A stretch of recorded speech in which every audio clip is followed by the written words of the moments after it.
Hi RDS. This is going to serve as my critically reflective journal for lesson module number 6 this week.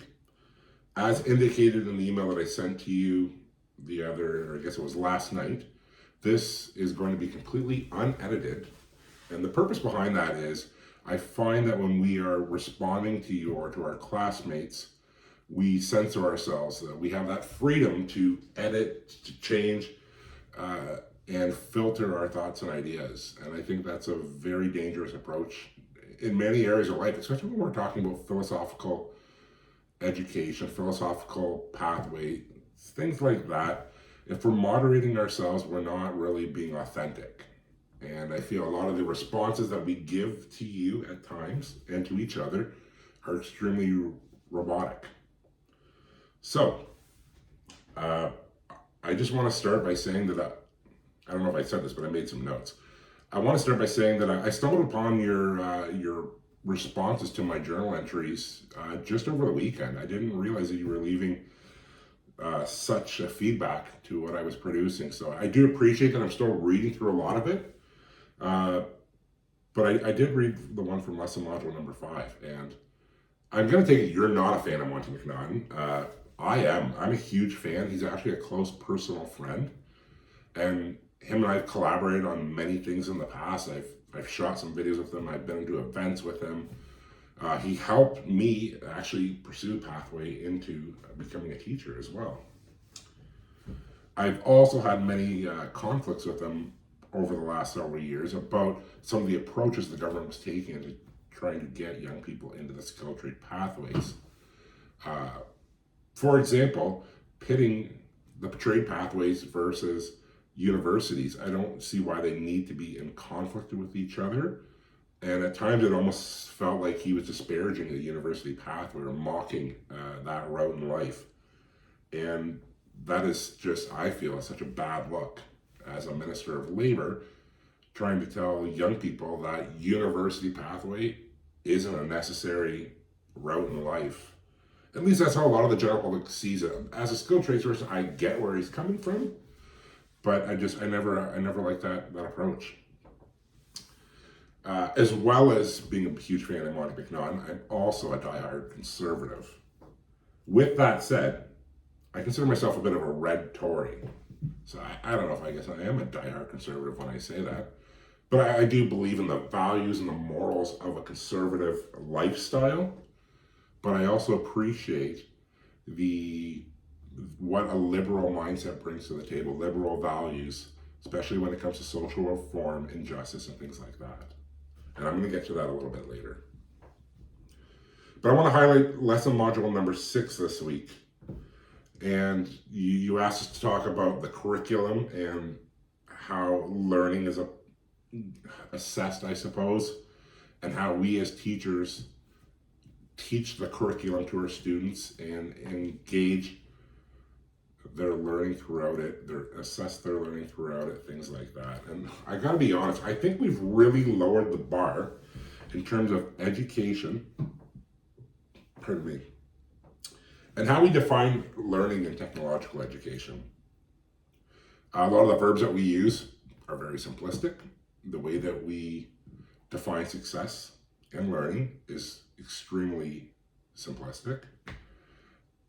And I think that this is only, tech ed is serving a means to an end to just drive young people into the skilled trades. And I think we're cheating youth of a proper education when we're fluffing the curriculum the way that we are in tech ed.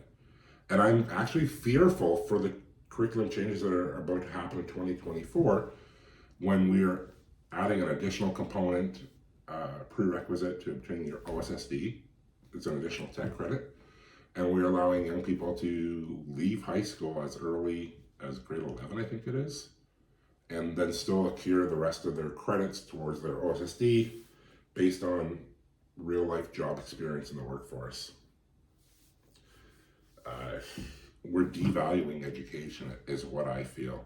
And we are really, I think we're painting a poor picture of getting young people into the skilled trades. We're painting it to be, that you're respected, that you're treated equal, that everyone has a place. And that's not the reality of skilled trades. It really isn't.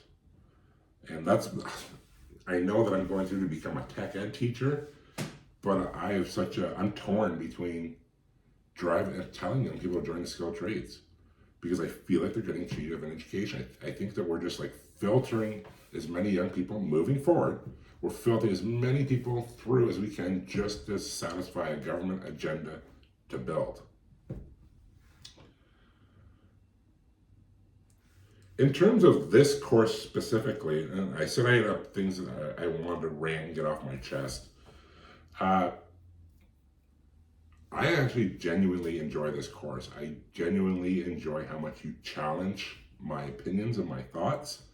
I think I said it at the very beginning. I don't want somebody to pat me on the shoulder and tell me everything's great. I want someone that challenges me, and you've definitely succeeded in that. I do appreciate that. The one critique that I would have of this entire course is exactly why I'm doing this video today, unedited. And it's because we don't have face-to-face meetings. I really wish that we had those interactions where we could talk in real time, where we didn't have the opportunity to filter or moderate what we're thinking or saying. I think this course lends to too much of that ability to guard how we approach things and how we actually converse with one another. And I don't care for that at all. I like just being authentic, putting something out there, and being questioned in the moment how that was received by somebody else. And then that is what helps me grow as a person, because then it allows me to think about how I've approached a situation or how I've worded a certain thought process of mine. The ability to sit behind my computer for hours and start typing, deleting, and going through that process really sends a hollow message, I guess. In my eyes, anyway. I feel like that I'm being very robotic in my approach, in the fact that I'm making sure that I've said something or I've presented something that can't really offend anyone else. And that's not how the real life works. It's not how real situations, real interactions are. So I'm really hoping that you at least consider, before wrapping up this course, that we have a Teams meeting with each other. I would love to speak to you one-on-one in a class setting. I know that might not fall into your schedule. I'm sure that you have a ton of other classes that you're operating, but it would be nice just to engage one-on-one, and with my classmates as well, but at least have an open air setting where we can just talk and discuss and share ideas, free from that ability to censor ourselves.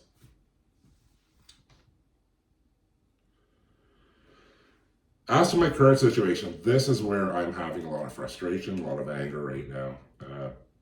I'm working at the Catholic school board. I'm actually working at a school that's right across the street from my house. It's about a 30-second walk to work every day, and that's if I'm walking at a snail's pace. Like, I'm literally right across the street. And I specifically chose this school because it's a Catholic high school. I'm Roman Catholic, and I really believe in a lot of the values of a Catholic education. My youth, and I don't know if I ever explained this in my first autobiography that I wrote to you there. My dad's an immigrant from Greece, and he came over in I want to say the 60s, and he came over with a lot of the views, and a lot of terms, faggots, queers, things like that. He had opinions on people of color, and those words were used around my house growing up. I grew up in a small rural community where it was predominantly white people. There might have been one black kid and a couple Asian kids growing up in my area, my hometown. So racism and homophobia was commonplace. And not necessarily in the fact that people were outright racist, but it was just okay to use that terminology. And you may argue that even using that terminology is racism, and I would not be able to disagree with you there. But, we're talking about a different time, and where different attitudes and beliefs were in place. So growing up, we never thought much about that type of stuff. But I did, growing up, have views towards gay people, towards black people, indigenous people because we do actually have quite an indigenous population where I grew up in Ridgetown. So I had a lot of deep-seated beliefs growing up. And when I moved to London about, 12 years ago, more than that, more like 18 years ago, I carried those beliefs with me. And it wasn't until I joined a group here in town, it's a non-for-profit, it's called Dad Club London, and the purpose of this group is to unite fathers throughout their journey and help build relationships with their children. We've had countless events. We just celebrated 10 years in London, and I served on that board of directors up until just recently. I just left the board of directors because we found there was a pedophile that was in our group. And we kicked that person out of the group, but I thought with me moving into the field of education, being exposed to things like that, having my name even kind of remotely attached to something like that would be detrimental to my career. So I said I had to step down. But years ago, while on the board, we had a gay father on our board named Frank. Frank's a close personal friend of mine. And he helped me, I guess, reimagine or revisit a lot of some of the views that I carried growing up. I was very open with Frank. I said, this is how I grew up. This is what my friends, my family, my community believed about people of color and about gay people. And we had a lot of conversations. And Frank's actually a teacher as well. He teaches in Strathroy. And he helped me become a better person, I suppose. And one time we were talking about Pride, London Pride. And Frank had mentioned the notion of it'd be really cool if we put a float into London Pride. And because Frank and I had formed such a friendship, it was a no-brainer to me. With my construction background, I jumped on the opportunity to lead this project, which was to build a float and enter it in the Pride Parade. And quite honestly, I think there's maybe 2,000 members in Dad Club London at that time, and there was about 15 or 16, I think, gay fathers in our club at that point. So I just thought, you know what, diversity, inclusion, these are the things that we promote in Dad Club London. I thought it was really important to send that message and support London Pride. So we built this float. I built it actually with my son, which was super important to me because I did not want my son to grow up with the same kind of belief structure system that I had growing up from my father. And what we did is we built these big benches and we painted them to look like Lego blocks. And I had a friend who had a sheet metal company, and he helped me build this Lego man out of it was a 3D structure built out of sheet metal. But we painted it to look like a Lego man, and we entered this float in London Pride, and it was a huge success. And since that point in time, we've entered countless floats in London Pride, and it's one of the feathers in my cap in this community is supporting that cause, because I think it's important. I think that it's well, especially the climate the way it is today. There's a lot of blowback. There's a lot of pushback. Was it a couple of days ago, the NHL banned players from using pride tape on their hockey sticks. Not only did they get rid of all the themed nights, which was like the Pride Jersey night, the Military Appreciation night, the Indigenous night, they got rid of all those nights celebrating all those causes, and they said it was because certain players felt uncomfortable supporting those causes. That's fine. But to outright ban the use of pride tape, it's fucking tape on a hockey stick. That's what blows my mind. And to outright ban it, not even allowing the players the option of using it, they just ban it. I think it's such a backwards mentality, and I think it's spitting in the face of all this progress that the NHL has tried to make over the years of saying they're an inclusive league. But getting back to Pride and my inclusion with the floats, it has been a source of pride to me. No pun intended. But giving back to my community and being a representative in my communities and trying to facilitate change that everyone is included is important to me. It's important to pass those values on to my son. And I thought moving to a Catholic education, a board, would help me further that, I'll say, agenda in that sense. And before I even talk about the Catholic school board, I will also mention that I spearheaded an initiative to bring to London its first ever BIPOC crosswalk, which is another huge source of pride to me. And it's right downtown London. It's at the gates to Dundas Place, this huge strip of land that we redeveloped to make a more of like a community-centered approach here in London. But I sat down with several of the community leaders. I sat down with the Indigenous community, the Black community. I sat down with the Muslim community and talked about what it meant to be inclusive. I wanted to get their sign off on it, their blessing, I suppose, because as a white male, I don't really want to just presume that I can lead a charge like that. I wanted to sit down with everyone, have discussions, learn from the community, and anyway, we ended up getting this crosswalk. It's a super cool. It's got all the colors, but I thought it was really awesome, and I'm really, really proud of that because London was the first area in our region to get a BIPOC crosswalk. So, pretty great. But being at the Catholic school, I thought it'd be great, not only because it's a minute from my house, literally across the street, but because I could go over there and I could teach those values of inclusion, the holistic education, and being a productive member of your community and setting an example and being a leader in God's eyes and all those kind of wonderful things until I actually got to the school. And I've learned quite quickly, actually, that the Catholic school board has very strong views, and I knew they always did, but they have very strong views about homosexuality. They have very strong views about people of color, which surprised me, and other ethnicities. Right, my school is a very well-off, our neighborhood where I live in London is a very well-off neighborhood. It's a predominantly white school with rich parents, doctors, lawyers,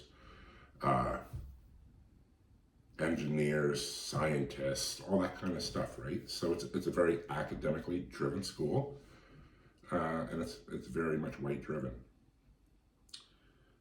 But I overheard a conversation the other day where they were talking about celebrating the drag queen shows and things like that, and how the Catholic school board will never do that, because if they start doing that, there is no difference between them and the public school board. But it was just a lot of the, I'm also not a fan of the drag shows in schools. I believe education, like an educational facility should be, its main purpose should be education. Now maybe that's a point that you would debate with me, I suppose. But I feel like we're losing the focus on education in the educational institutions. And we are focusing a lot of other agendas which aren't necessarily education. I think it's important to be vocal, to support all walks of life, all cultures, all races, all sexual orientations. But I also don't think that it's something that should be the focal point in our schools, which it seems to be these days. But to hear the outright, overt distaste for these things is what shocked me. And it's making me question whether or not that I want to be in the Catholic school board. If this is the route that I want to take in life, if I want to be a part of it, in a sense. We don't do anything there to stifle anyone's freedom of expression, minus wearing the uniforms. And if somebody wants to be called a they, them, if they want to identify as a certain pronoun, we will honor that, I suppose. But there is no desire to, at all. There is no desire to uplift someone in that situation. And in fact, it might almost be the opposite. We do everything to avoid that situation. And I don't know, man, I worked so hard in my life to change who I was, to become a better person, to, that they say a tire can't change its stripes. And I think it's fucking bullshit. I think a tire can absolutely change its stripes if you want to. And I'm one of those people that want to. I've made it a mission in my life to change everything that I was taught growing up to become a better person.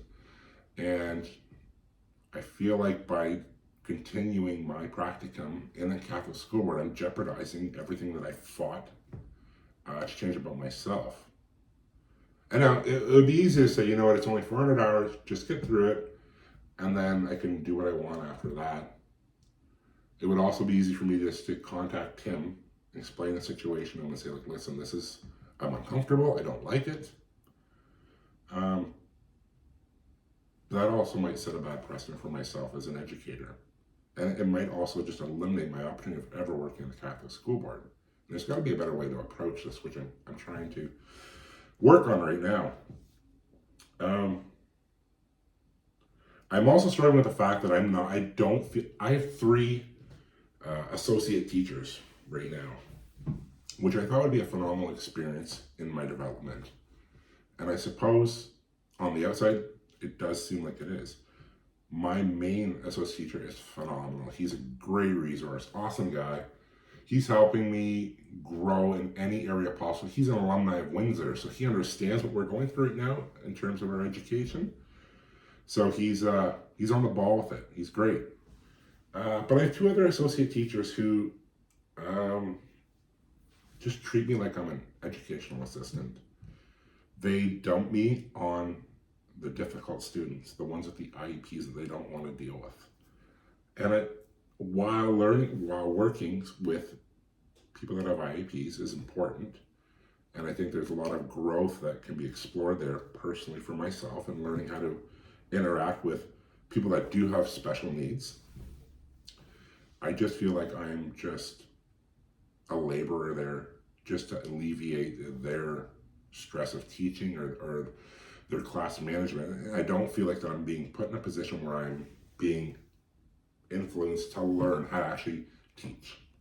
I'm just there to babysit. I'm not a huge fan of that. I'm trying to find the positives in that. I'm trying to stay focused. Like hell, I'm in a practicum.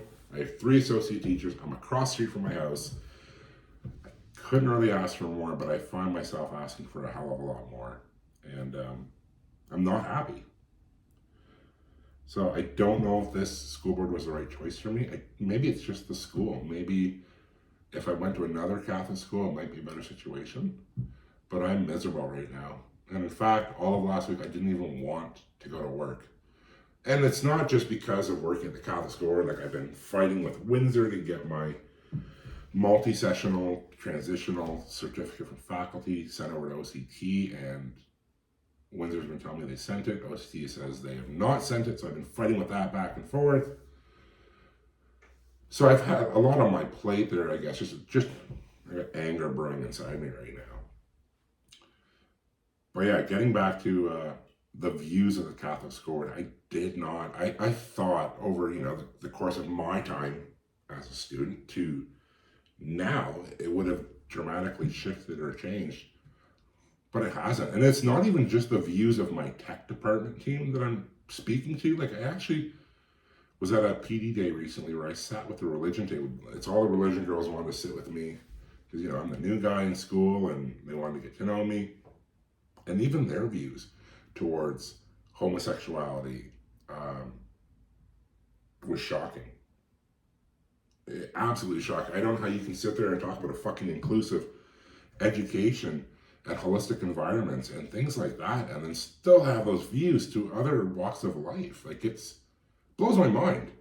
So I don't know if the public school board would be very different, and I guess that's where I'm stuck.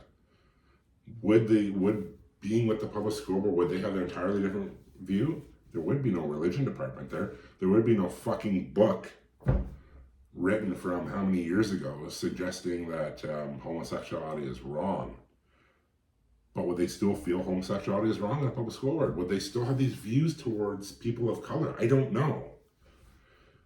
And I'm counting down the goddamn days right now. Like, I think I still over 3 months, at least 3 months of practicum left to do here.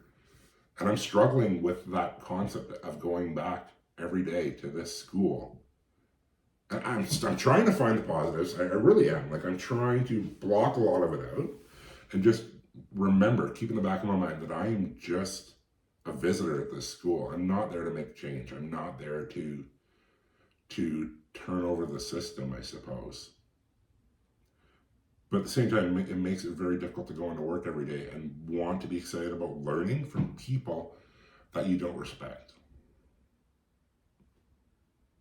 So I don't know how to isolate my feelings about their personal views versus my feelings towards how they are as educators. On one hand, again, I'm getting great experiences from learning from 3 different teaching styles, but I don't feel like that I'm being deployed in a way that I'm best suited to learn. I don't feel like I even respect the people that are teaching above me. I don't know. It might be an entitled mentality, maybe. I don't know. But it's frustrating. So, but which is funny because it ties into our philosophical, orientation, our critically reflective thought processes, right? I thought that this is exactly what I wanted, but the more that I think about education, the more that I think about learning, the more I think about inclusive environments, all the things that we're talking about right now, the approaches to education, it's like everything that I don't want is everything that I'm learning about right now in this class of yours. And it's made me really reevaluate what I want. And I don't know which way to go right now, so. Anyway, that is my blog entry this week. This is my insight. I'm a conservative. I know you're not a conservative. I got that undertone from the way you responded. But I do believe a lot of the liberal ideology, and I'm seeing how being a teacher at a Catholic school board with my beliefs that I share is not gelling with what I want right now. So I'm just, if you had any opinions or feedback, I'd appreciate it. Even if you want to have a phone call, Darren, I would love to just chat with you at some point in time. I think that'd be great. If you do consider ever doing a Teams meeting, I think that'd be awesome. I think you seem imaginary, not just to me, but to everybody in our class when we see the odd YouTube video that you pre-recorded, and we see words on a screen that you've prepared, but it'd be nice to have that interaction with you. So I do hope you consider that. Otherwise, I am loving the course. I know I was critical of last week's 18 million approaches to education there, and but it was insightful. I did enjoy it. I will probably never revisit that map. Full disclosure, I will probably never go back to that map. Because I'm an adult, because I've already figured out multiple different ways to teach people and to educate people, and what I feel are best learning practices. I think if I was a 20-year-old student taking this course, I would have a totally different appreciation for what you presented last week. But I think at this stage of my life, there is some fine-tuning, obviously, that needs to be done, but I think I'm very open to several different concepts as it is. As a tradesman, you have to be open. I spent my entire life working with people that have had special needs, that I could identify that there are people that I knew would have had IEPs in high school that I've worked with as adults. I know from one day to the next, that person that learned this way, one day is learning a totally different way the next day. I've worked with guys that have come hungover, or guys that are on drugs, and I've had to moderate, or I suppose change my expectations or my delivery or how I've handled situations to work with those types of people in those situations. So I think I've been pretty well versed when it comes to approaches to education and expectations towards what I want people to learn, or how I'm going to assess people when it comes to assessing their learning. So I'm starting to ramble here, so I'm getting off topic. So I'm just going to leave it at that. Again, I would love to actually have some real-time exchange with you, Darren, once in a while. I think that'd be awesome. Like I said, I do appreciate a lot of your feedback, and I know I started to ramble here, but I feel much more confident in this week's journal entry than I have with any other entry, because you're seeing a real window into who I am, without my ability to cut, paste, change, and tiptoe around certain wording for you. So I hope you've enjoyed this. I know it's been a very long video, but I look forward to your feedback and to further growing in this class, Darren.